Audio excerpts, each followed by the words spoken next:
สบายดีทุกคนวันนี้กลับมาพบกันเป็นคลิปที่3เนาะอาจจะร้องเป็นมื้ออื่นเพราะว่าตอนนี้กลับเป็นเวลาแป๊บหนึงขอเบิ่งเวลาเป็นเวลา3:43ก็8 โมงงั้น8 โมงปลายแล้วเด้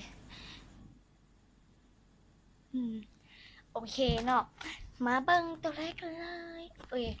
มื้อนี้มาฮับแท็กเนาะนี่เนาะเขาก็จะมาฮับแท็กซีตัวนี้อาจจะบ่เห็นนะเดี๋ยวเขาเครดิตแบบ เนาะชื่อแท็กว่า C__อาเซียนเนาะ CR สกุชชี่ช็อปราคาถึงก็อย่าลืมไปกดติดตามนะเดี๋ยวจะทิมไว้ใต้คลิปกันเนาะเดี๋ยวจะทิมซื้อไว้ใต้คลิปเนาะ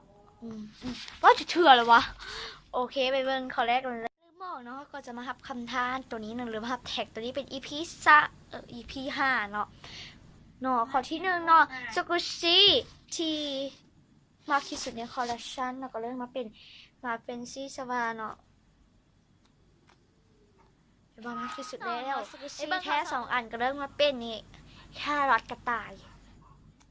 จือบอแครอทจะเป็นกระต่ายอันนั้นก็โคตรบ้าสุดๆ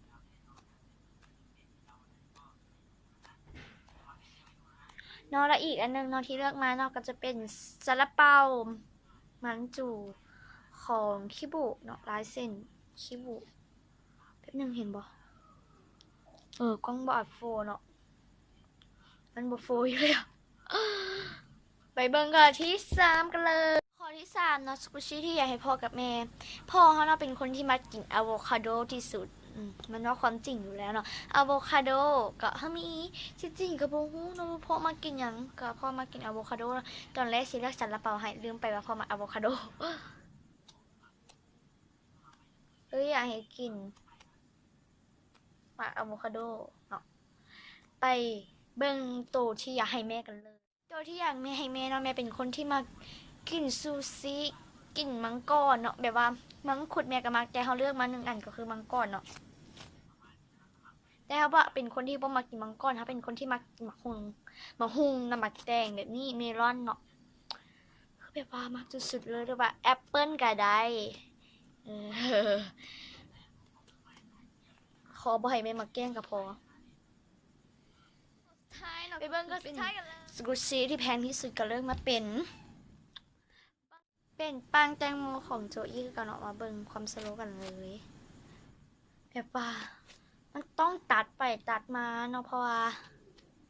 อะไรมันแบบว่ามีคนส่งมาเนาะแล้วก็ทำให้เสียงรบกวนก็ขออภัยเป็นที่สูงเนาะเป็นของโจอี้เด้อหอมแต่มันบ่มีลายเส้นก็คลิปนี้นะก็อย่าลืมกดไลค์กดแชร์กด Subscribe ให้เขาหลายๆอย่าง